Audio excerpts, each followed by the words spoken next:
Hey guys, welcome back to the channel. I know it's been a while since I posted a video, but just to kind of give you all an explanation, behind the scenes, our local Pokemon community kind of went to nowhere.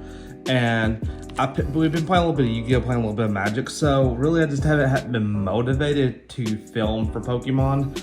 And that's a lot of it because of not having a community.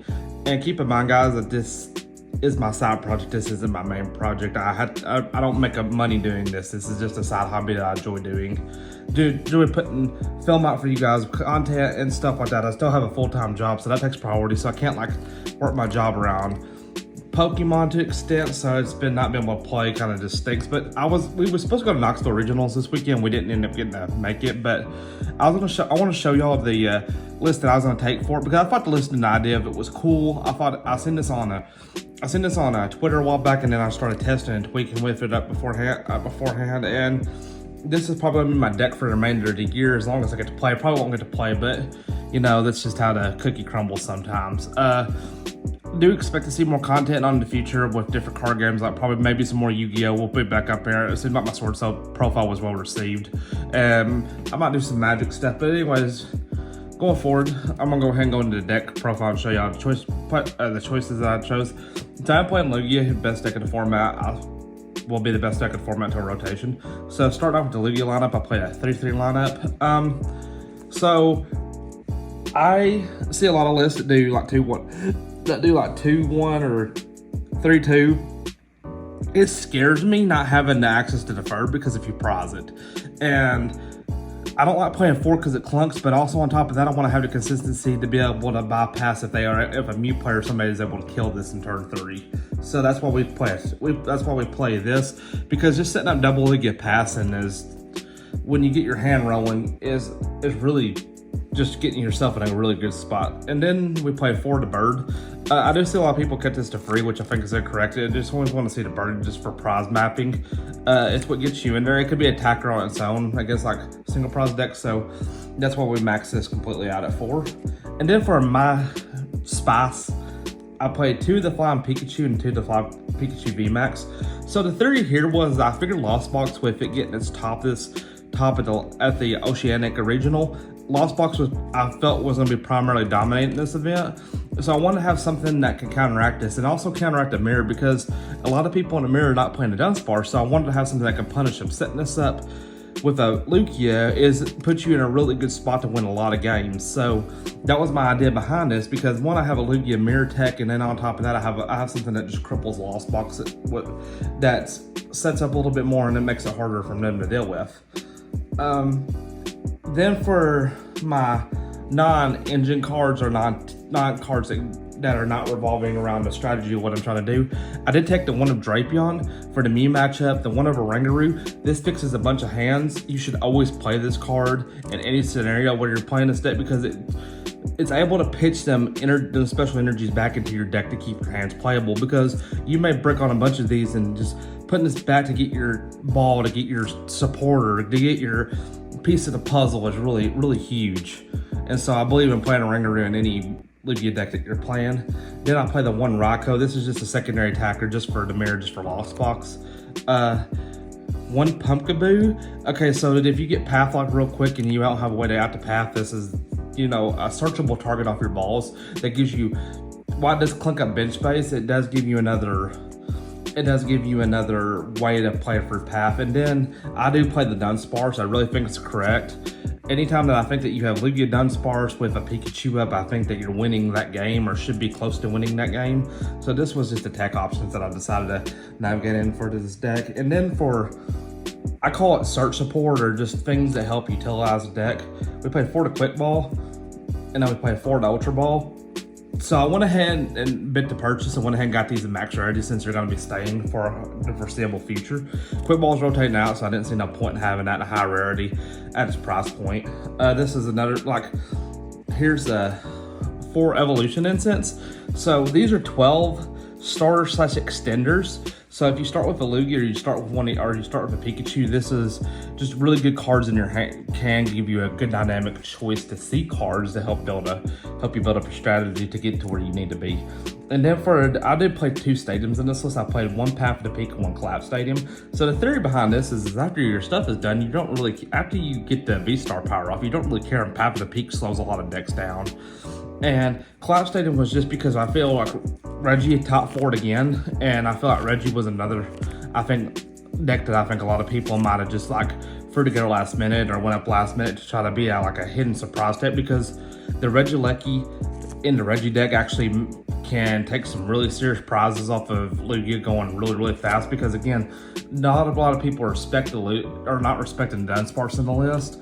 So them decks like that can take advantage of that. So that's why I'm playing them too. And then for my supporter lineup, I play 2 Professor's Research. I know a lot of people play 4 or they play 3. Play it at 2. I think it's this variant of the deck is just so much gas to where, like, I believe consistently you get to where you want to be most hands. So I don't feel this is just, it gets you out of there, but on top of that, I don't look at it as a recovery card as much as I look at it as just a card that when we need to activate it to get more utility. 2 Boss's Orders, 2 Marnie. Because we are playing the Path, I wanted to have this small Path Marnie utility into this deck, because I still think that's one of the best utilities in the game is Path Marnie. It just really does win you a lot of games, or puts you in a situation where you should win a lot of games. And my hidden spice tech for the weekend was Avery.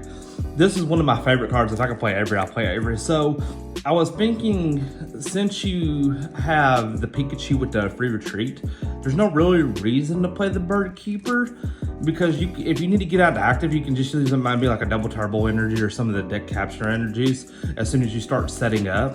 And Avery is just a better draw supporter because it trades into a loaded bench. So if something like Palkia Vikavolt or something like Mew or something like Reggie is doing really, really good, and it's a really, really good, you could throw them off guard, take their bench down, make them have to replay back through it, and it puts you in a good spot. And that's why I wanted to play Avery this weekend. And I played Roxanne. And the theory behind Roxanne is just if they was able to take the 3 to 4 prize knockout with the Sky Steel Zone, I want to have something that I could come back a little bit closer. I think Roxanne is a really good staple coming in the future of the game. So this and on top of the 2 Serena, I feel like I won't say it's perfect, but it was just what I was going to play this weekend and give a lot of testing to against the meta. And then for the wrap-up cards, I went ahead and played 2 Choice Belt. I was playing this at 1, but there's a lot of times that the second Choice Belt comes up and kind of where you need to have it, so I wanted to be able to be sure that I had access to it. 1 Lost Vacuum just for the Path of the Peak.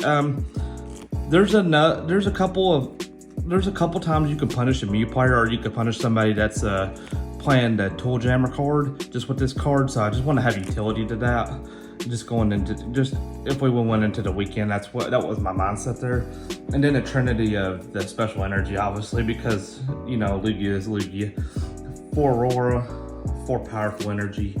I chose to play 3 capture energy, just gives you another search, because there's never nothing wrong with Lugia plus capture energy to put your Pikachu on the board. That's never wrong going first, in my opinion. 2 double turbo energy.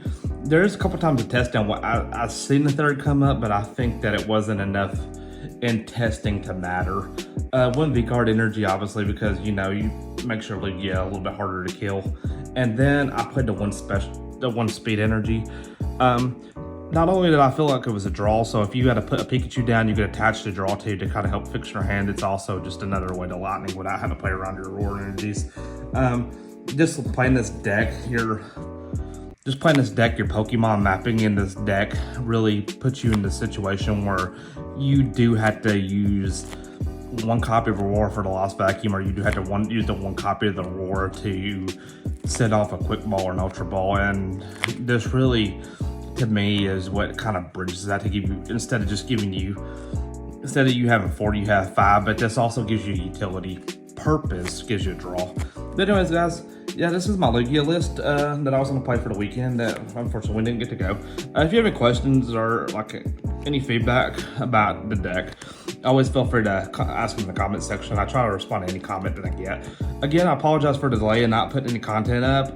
Just just not really been feeling it, and I'm starting to get that spark back, so I hope to have a whole lot more stuff coming out for you guys. But I do appreciate the 60 free subscribers. I have noticed that I am increasing a little bit. You guys do love the Sword Soul video. You love my take on Mew. Mew is a very popular deck. We still are going to be doing sealed only, but I am going to take a break from that for a little bit because Mew is still a really good choice going post rotation. So the sealed only is not going anywhere anytime soon, guys. So I hope y'all don't get y'all's hopes disappointed. Man, thinking that I'm not going to do that. I'll try to do something for y'all. But anyways, guys, I look forward to the future. Look forward to seeing what I can put out for you guys. And yeah, just stay along for the ride. I love y'all. Everybody have a safe and great week, and we'll see y'all in the next video.